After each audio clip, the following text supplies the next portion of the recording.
Why do some people handle difficult conversations so effortlessly, win cooperation without arguments, and influence others without forcing their opinions? In The Art of Dealing with People by Les Giblin, we discover the hidden psychology behind human behavior and the simple habits that turn everyday conversations into powerful connections. Welcome to English Bookshelf, where every book teaches you how to deal with life and people better. Have you ever wondered why some people walk into a room and instantly gain respect, while others struggle to be heard even after speaking for years? Why some people can persuade without forcing, influence without shouting, and win cooperation without begging? The truth is, success in life is rarely decided by intelligence alone. It is decided by how well you deal with people. Every day, we negotiate without realizing it. With our family, our friends, our boss, our colleagues, even with strangers.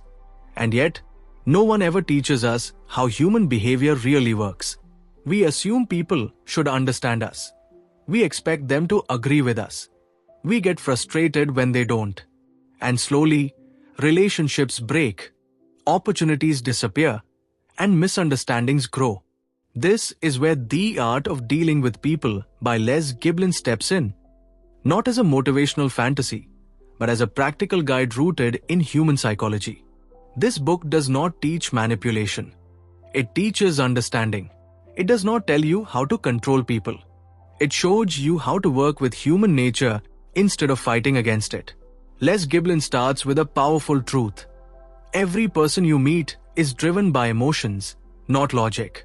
We like to believe we are rational beings, but most of our decisions are emotional, later justified by logic. When you understand this one idea deeply, your entire way of communicating changes. People don't resist you because they are difficult. They resist because they feel threatened, ignored, or misunderstood. Most conflicts are not about facts. They are about feelings. And the moment you learn to address feelings first, facts become easier to accept. The book explains that people are primarily motivated by two forces: the desire to feel important and the desire to feel secure. When these needs are met, people cooperate naturally. When they are threatened, people become defensive, stubborn, and closed. Think about it.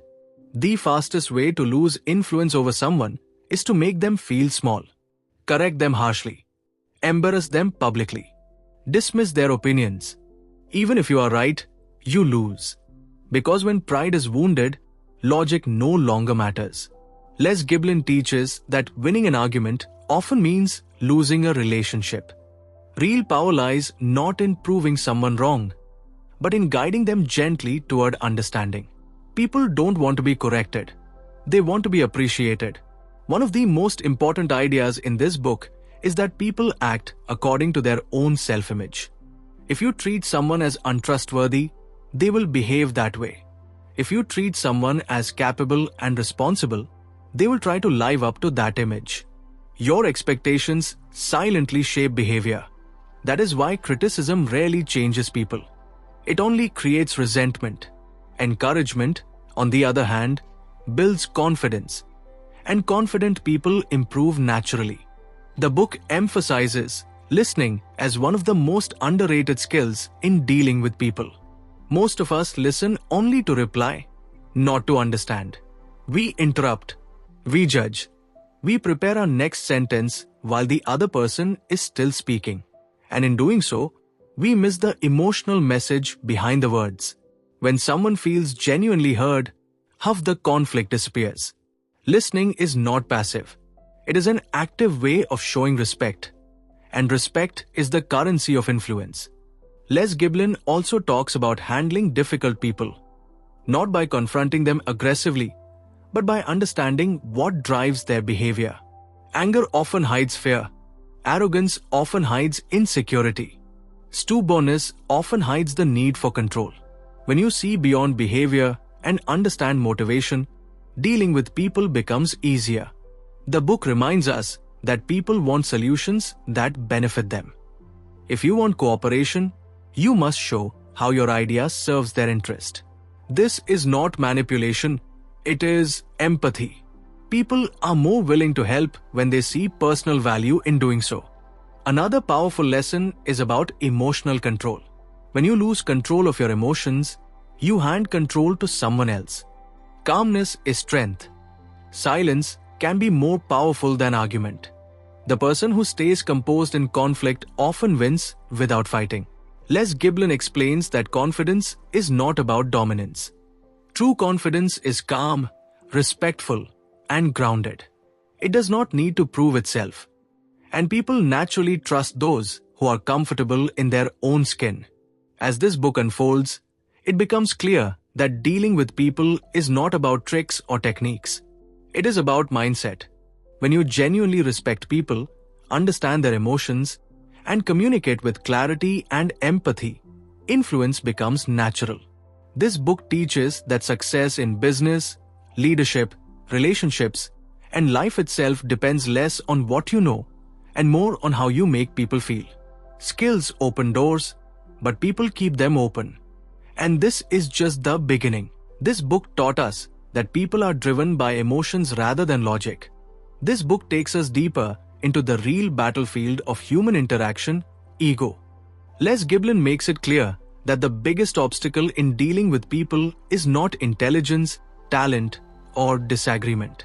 It is wounded pride. Every human being carries an invisible sign that says, "I matter."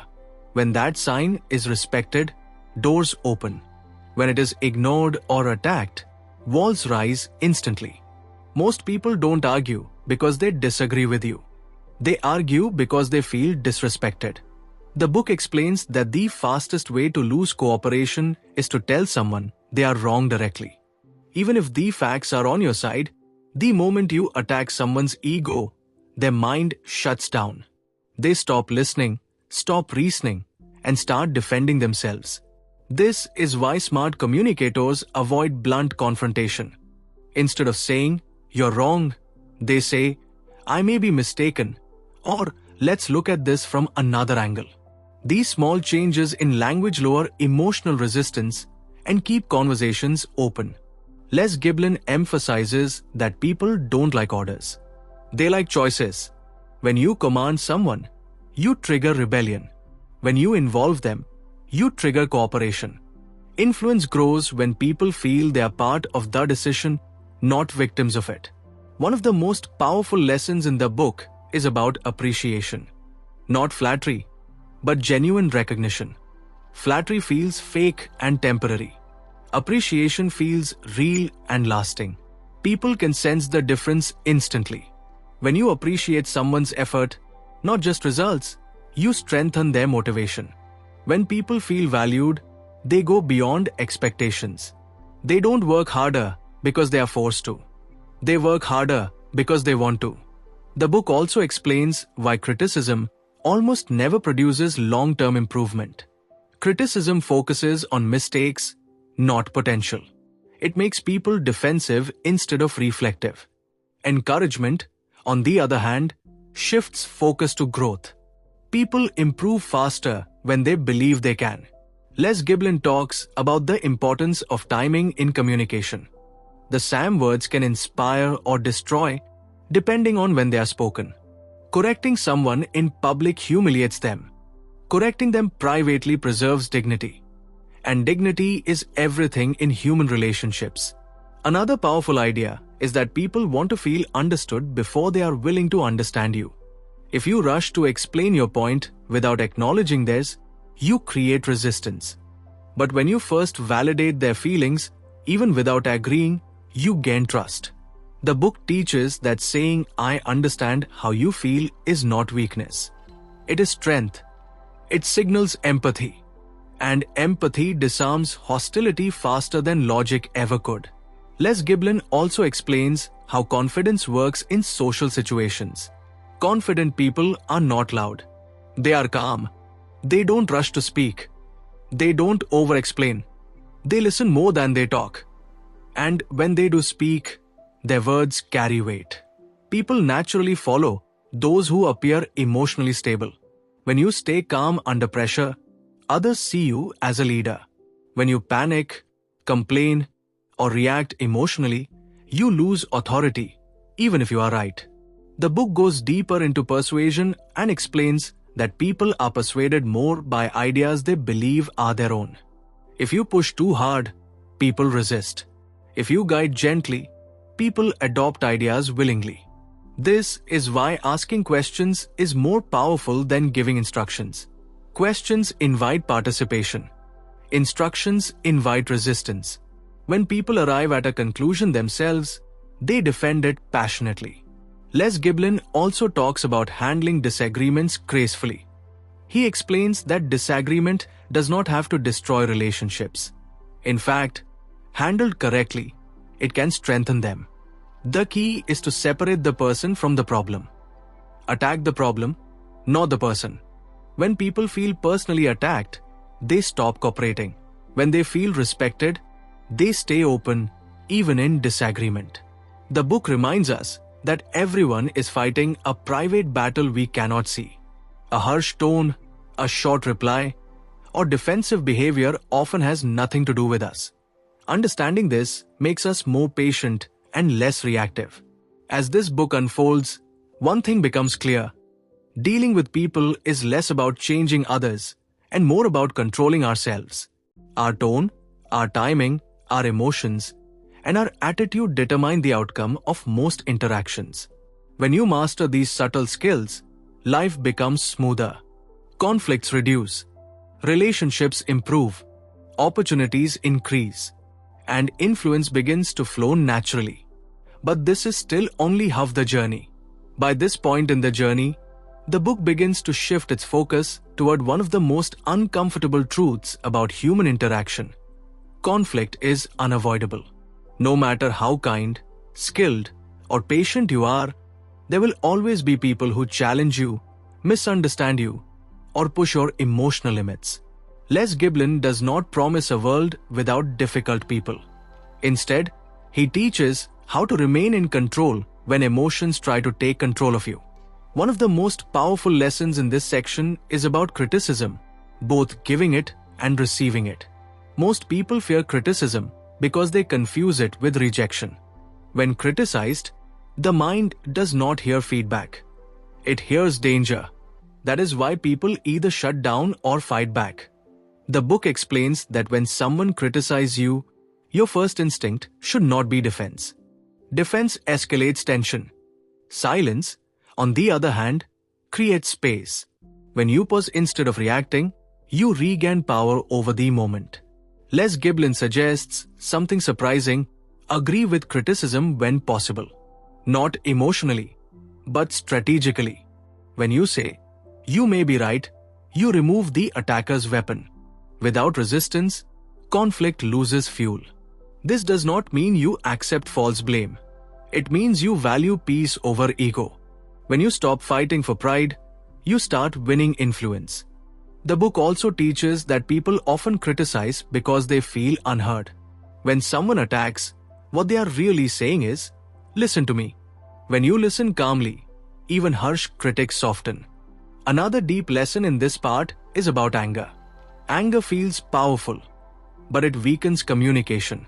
When you speak in anger, your message disappears and your emotion becomes the focus. Les Giblin explains that calmness is not passive. Calmness is dominance over your emotions. The person who controls their reaction controls the interaction. This section also explores how to handle hostile people. The book explains that hostility often comes from insecurity. When people feel threatened, they attack. When they feel safe, they relax. Instead of matching hostility with hostility, the book encourages lowering the emotional temperature. A calm voice in a heated moment creates contrast, and contrast draws attention. The book explains that people expect resistance. When they don't get it, they become confused and then open. Calmness disarms aggression faster than logic ever could. Les Giblin also speaks about the danger of sarcasm. Sarcasm feels clever but damages trust. It humiliates instead of persuading. Once someone feels mocked, they stop cooperating permanently. The book emphasizes the power of sincerity. People forgive mistakes, but they rarely forgive manipulation. When your words align with your intentions, people sense it, even if they don't consciously realize why they trust you. Another important lesson is about not winning arguments. Winning an argument often means losing a relationship. Even if you prove someone wrong, you gain nothing if they walk away resentful. The book makes it clear: influence is more valuable than victory. Les Giblin talks about emotional intelligence long before the term became popular. He explains that understanding emotions, yours and others, is more important than having perfect logic. You don't persuade people by facts alone. You persuade them by making them feel safe enough to accept those facts. The book also touches on how to say no without creating enemies. Saying no harshly creates resentment. Saying no respectfully preserves dignity. When you explain your reasons calmly and honestly, people may not like the answer, but they respect the person delivering it. This section of the book reveals a powerful truth. Most people don't remember what you said. They remember how you made them feel. If people feel respected, they forgive disagreement. If they feel belittled, they remember it forever. As this book unfolds, the reader begins to understand that emotional control is the foundation of leadership. Leaders are not those who shout the loudest. Leaders are those who remain steady when others lose balance. The art of dealing with people is not about manipulation. It is about mastery. Mastery over reactions, words, and tone. And when you master these, something changes. People start listening. People start trusting. People start following. At this stage of the book, something powerful becomes clear. Dealing with people is not about changing others. It is about adjusting yourself just enough to unlock cooperation. Les Giblin now turns toward one of the most misunderstood ideas in human interaction. Making people like you is not about impressing them. It is about making them feel important. People are drawn to those who value them, not with flattery, but with genuine interest. When you listen deeply, when you remember names, when you acknowledge effort, you give people something they crave more than praise: recognition. The book explains that everyone is silently asking the same question: do I matter? And when your behavior answers that question with yes, people naturally move closer to you. Les Giblin talks about first impressions, not as appearance, but as emotional signals. Your posture, your tone, your attention. These speak before words ever do. When you show openness, people mirror it. When you show indifference, they retreat. One of the most subtle lessons in this part is about letting others talk. Most people think good communication means speaking well. The book teaches the opposite. Good communication means listening well. When you let people talk about themselves, they feel understood. When they feel understood, they feel respected. And respect builds connection faster than charisma. Les Giblin explains that interrupting someone sends a hidden message: what I have to say matters more. Even if unintentional, it damages trust. Silence, on the other hand, invites depth. This part of the book also explores the power of agreement. Not false agreement, but finding common ground. When you start from agreement instead of opposition, people stop resisting. Instead of saying, "you're wrong," the book suggests beginning with, "I understand what you're saying." That one sentence opens doors that logic alone cannot. The author also highlights how small kindnesses carry huge weight. A smile, a thank you, a moment of patience, these are invisible investments that pay emotional dividends.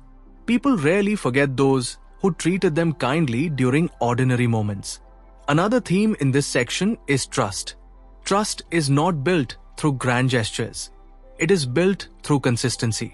When your words match your actions repeatedly, people begin to rely on you. Les Giblin reminds us that people forgive mistakes faster than they forgive unpredictability. Consistency makes people feel safe, and safety creates loyalty. This book also discusses how to influence without pressure. Pressure creates resistance. Influence creates choice. When people feel they are choosing, not being forced, cooperation feels natural. The book encourages giving people ownership. When someone feels involved in a decision, they become invested in its success. This applies to relationships, workplaces, families, everywhere people interact. As this section unfolds, the message becomes increasingly clear. Dealing with people is not about control. It is about understanding their fears, understanding their desires, understanding their need to feel seen. When you understand these things, people stop feeling like obstacles. They become partners. And this is where true influence begins. The book prepares the reader for its final lessons, how these principles shape long-term success, leadership, and a life filled with meaningful relationships. Because the ultimate goal is not to handle people better for short-term gain. The goal is to build connections that last. As the book reaches its final chapters, everything begins to come together. You realize that dealing with people is not a skill you switch on and off. It becomes a way of living. Les Giblin gently reminds us that every conversation leaves a mark.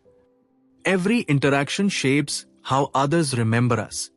And over time, these small moments build reputations, relationships, and lives. The book makes one final truth very clear. People don't follow titles, authority, or intelligence. They follow those who make them feel valued.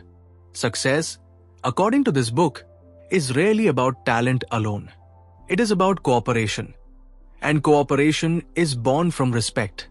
Les Giblin explains that leadership is not dominance. It is service. The best leaders are not those who demand loyalty, but those who earn it through understanding and fairness. When people feel respected, they give more than what is required. They bring loyalty, honesty, and effort that cannot be forced. The book also touches on forgiveness, not as weakness, but as emotional strength. Holding grudges poisons communication. Releasing them clears the path for growth. Forgiveness does not excuse behavior. It frees your energy.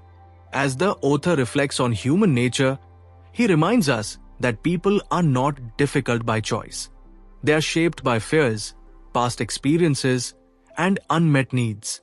When you see this, patience replaces frustration. This does not mean tolerating disrespect. It means responding with clarity instead of anger. The book closes with a powerful reminder. The way you treat people in everyday moments defines your character more than how you treat them in moments of advantage. Kindness, when you gain nothing in return, is the highest form of influence.